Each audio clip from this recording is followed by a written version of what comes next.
Olá pessoal, que a graça e a paz de nosso Senhor Jesus sejam abundantes sobre a vida de vocês.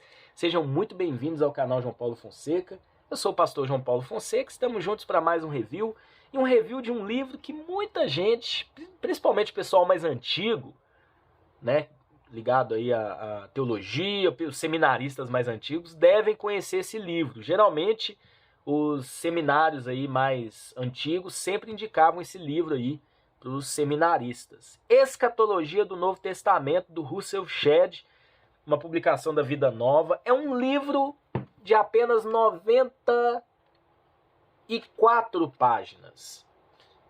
Mas é um livro muito importante que traz de forma resumida, mas ao mesmo tempo condensada, assim, no sentido de pegar os assuntos e organizarem eles através dos livros, a escatologia do Novo Testamento.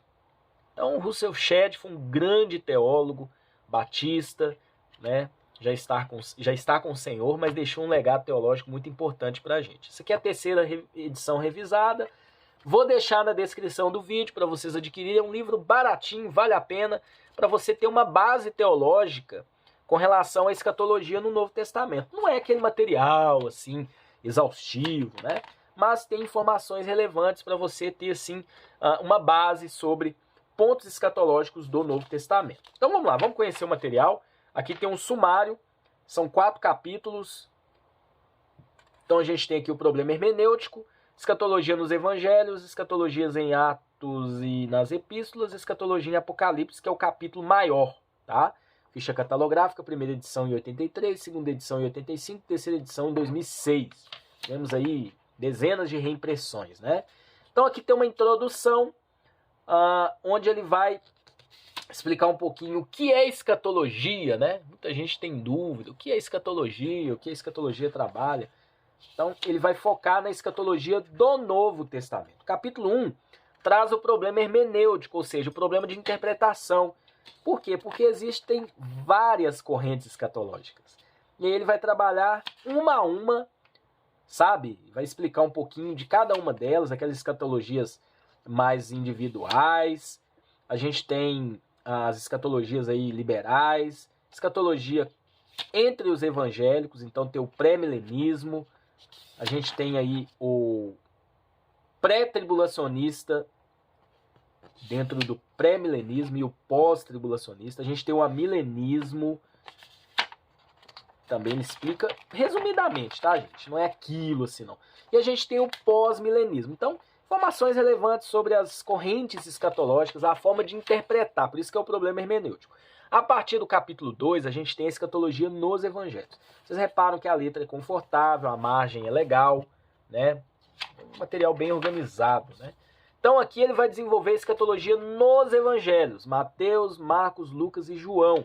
O que é escatologia? A doutrina das últimas coisas. Então, o que é abordado nos evangelhos com relação às últimas coisas? Ele vai seguindo. Então, após a revelação sobre a futura grande tribulação, Jesus apresenta as mudanças que ocorrerá nos céus. O sol se escurecerá, a lua perderá sua claridade, as estrelas cairão, poderes do céu serão abalados. Isaías predissera esses acontecimentos que acompanharão o dia do Senhor. Então, olha só, aí ele vai se posicionar, tá? Também não encontramos aqui qualquer sugestão de um arrebatamento da igreja 7 anos antes da revelação do Filho do Homem. A lamentação dos perdidos ao ver Daniel, ao ver a predição de Daniel, né, ele vai citar o versículo, se cumprirá em majestade celeste. Então aqui ele já se posiciona como um pós-tribulacionista, né? Então é bem interessante isso. Bom, aí ele traz aqui a conclusão. A escatologia dos evangelhos não oferece ensinamento claro sobre a ordem dos eventos que precederão o fim, nem bases para marcar futuras datas para eventos preditos. Por outro lado, não devemos esquecer as repetidas advertências de Jesus Cristo quanto aos perigos do enganador, quanto aos perigos do engano, do esfriamento do amor, o querer fugir da perseguição por qualquer meio, a perda do amor às almas, a falta de visão missionária, infidelidade no ministério aos irmãos em Cristo. Escatologia em Atos e nas epístolas é o capítulo 3, que também é muito importante. O restabelecimento da nação política de Israel não foi mencionado nem por Jesus nem por Paulo, mas é claramente prevista a conversão de Israel como nação nas páginas do Novo Testamento. Ele vai desenvolvendo também que tem epístola aos Hebreus, epístolas gerais, ele traz a conversão e ele resume em 5 pontos o que foi trabalhado. Isso é muito importante também, né? E aí o capítulo 4 é o capítulo mais longo, porque Apocalipse é um livro escatológico. Então ele separou Apocalipse e ele vai comentando de forma breve, capítulo por capítulo, todos os eventos. Aqui ele vai citar também a forma como se interpreta Apocalipse. Ele coloca 4 formas: a visão preterista, histórica contínua, idealista espiritual e futurista, né? E aí ele vai se posicionar aqui a forma como ele interpreta. E aí ele vai desenvolvendo, gente, vai desenvolvendo. Vale ressaltar que ele se posiciona aqui como um pré-milenista.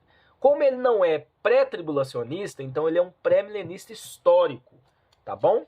Então ele vai crer sim no milênio após o retorno de Cristo, mas não como o dispensacionalista crê. Essa é a visão do Russell Shedd. Então ele explica a questão da mulher do dragão e da besta, o julgamento das taças, ele vai desenvolvendo, né? As vozes dos anjos, bem-aventurança, colheita. Aqui atrás aqui tem um ponto importante sobre as duas testemunhas.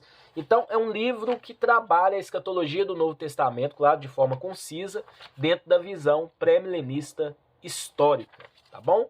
Então aqui tem o capítulo 18, então ele vai seguindo capítulo por capítulo. Nós estamos na página 79. E aí o capítulo 20 sobre o milênio, e aqui ele já coloca, a posição que apresentaremos é a pré-milenista. Então ele é um pré-milenista, como ele não crê na questão do pré-tribulacionismo, ele é pós-tribulacionista. Então ele vai chegar na conclusão, na linha de pensamento que eu particularmente também sigo, que é o pré-milenismo histórico. E aí ele vai desenvolvendo até o desfecho, a promessa de Cristo e a noiva e a resposta da noiva. E aí tem uma conclusão, né? Ele traz assim um equilíbrio muito grande sobre de tudo aquilo que foi estudado, né?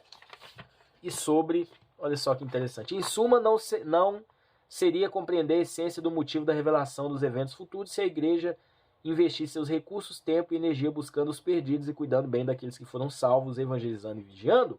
O Espírito e a noiva dizem, vem. Aquele que ouve, diga, vem. Aquele que tem sede, vem. E quem quiser, receba de graça a água da vida. Né? Então, vale muito a pena esse livro. É um livro, assim, não tão grosso, né? Mas que traz informações muito relevantes sobre a linha de pensamento pré-milenista histórica sobre os eventos escatológicos no Novo Testamento. Que Deus abençoe vocês e até um próximo review, se Deus assim permitir.